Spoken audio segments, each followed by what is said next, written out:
Assalamualaikum warahmatullahi wabarakatuh. Selamat pagi anak-anak sekalian. Hari ini kita akan membahas mengenai pendalaman materi pendidikan Pancasila kelas 11. Materinya adalah harmoni dalam keberagaman dan menjaga keutuhan NKRI, Negara Kesatuan Republik Indonesia. Harmoni dalam keberagaman adalah keadaan serasi, seimbang, dan selaras yang tercipta di tengah-tengah perbedaan yang ada di dalam masyarakat.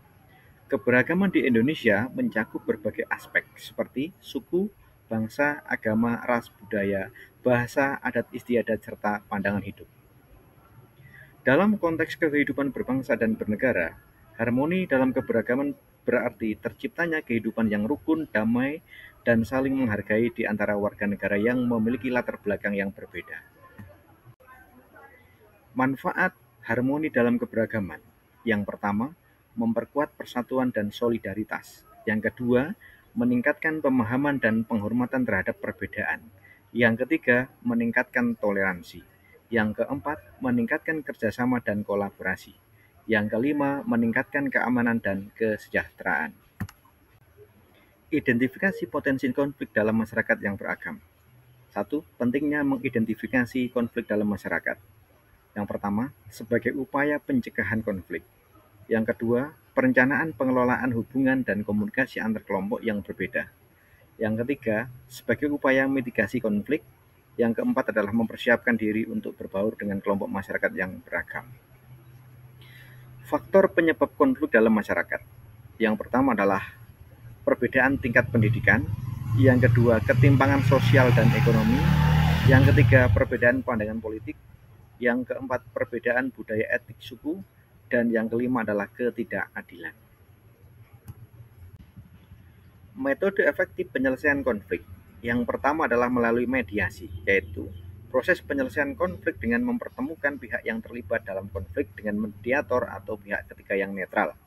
Yang kedua adalah negosiasi, adalah proses penyelesaian konflik dengan cara berunding untuk mencapai kesepakatan yang dapat diterima oleh semua pihak yang berkonflik. Yang ketiga adalah arbitrase, adalah proses penyelesaian konflik dengan cara menyerahkan penyelesaian konflik pada pihak ketiga yang independen dan netral. Yang keempat adalah dialog atau musyawarah mufakat, merupakan proses penyelesaian konflik atau perbedaan pendapat di antara dua pihak atau lebih yang dilakukan dengan cara menjalin komunikasi. Peran serta warga negara dan gagasan solutif dalam penyelesaian konflik. Yang pertama adalah peran serta warga negara dalam penyelesaian konflik, mulai dari individu, dalam keluarga, di dalam masyarakat, di dalam bangsa dan negara. Gagasan solutif dalam penyelesaian konflik. Satu, meningkatkan kesadaran dan penghargaan terhadap keberagaman. Dua, memberikan kesempatan yang sama. Tiga, menjaga keseimbangan antara hak individu dan kepentingan publik. Yang keempat adalah mendorong musyawarah dan kerjasama antar kelompok. Yang selanjutnya adalah menghormati hak asasi manusia. Menjaga keutuhan NKRI, Negara Kesatuan Republik Indonesia. Pentingnya menjaga keutuhan NKRI. Menjaga keutuhan negara perlu dilakukan sedini mungkin dalam realitas kehidupan sehari-hari. Misalnya melalui penggunaan bahasa Indonesia, meningkatkan rasa nasionalisme dan patriotisme, serta berpartisipasi aktif dalam kegiatan di masyarakat. Dalam konteks pendidikan, menjaga keutuhan ideologi Pancasila dan NKRI merupakan bagian dari pembentukan karakter bangsa yang kuat. Karena itu, menjaga keutuhan NKRI merupakan tanggung jawab setiap warga negara Indonesia, termasuk pelajar. Ancaman, tantangan, hambatan, dan gangguan terhadap ideologi Pancasila dan NKRI. Satu, ancaman. Ancaman adalah segala sesuatu yang bersifat mengancam atau dapat menimbulkan suatu kerugian terhadap pertahanan dan keamanan NKRI. Dua, tantangan. Tantangan adalah segala sesuatu yang memerlukan usaha atau kemampuan khusus untuk diatasi atau diselesaikan.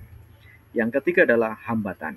Hambatan adalah segala sesuatu yang menghambat atau menghalangi tujuan dan kepentingan nasional serta mengancam stabilitas, integrasi, dan keutuhan NKRI.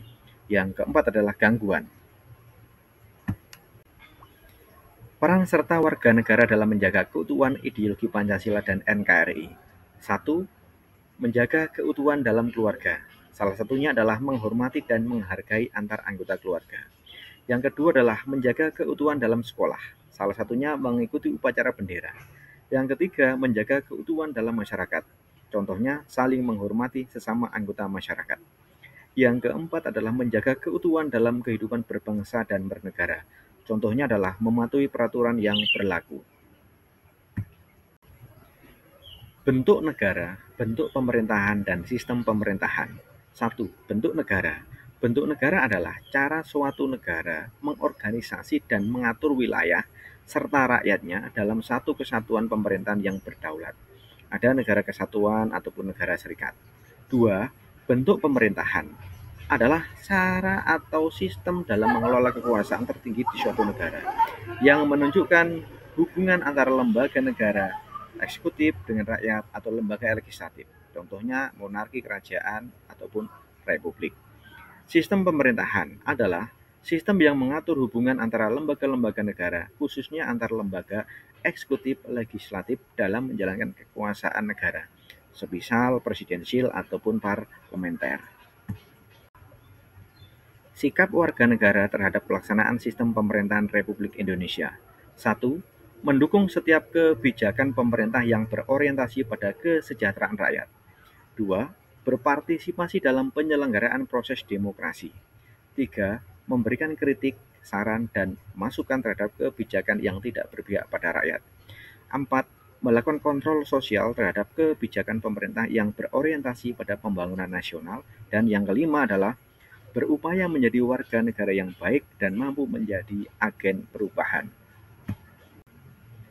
Untuk lebih memperdalam, kami sudah membuat latihan soal dalam bentuk Google Drive. Di Google Formulir itu nanti silakan diklik, tinggal dikerjakan. Terima kasih atas segala perhatiannya. Selamat menempuh penilaian semester akhir tahun PSAT. Belajar dengan sungguh-sungguh, berdoa dan pasrahkan kepada Tuhan Yang Maha Kuasa. Assalamualaikum warahmatullahi wabarakatuh.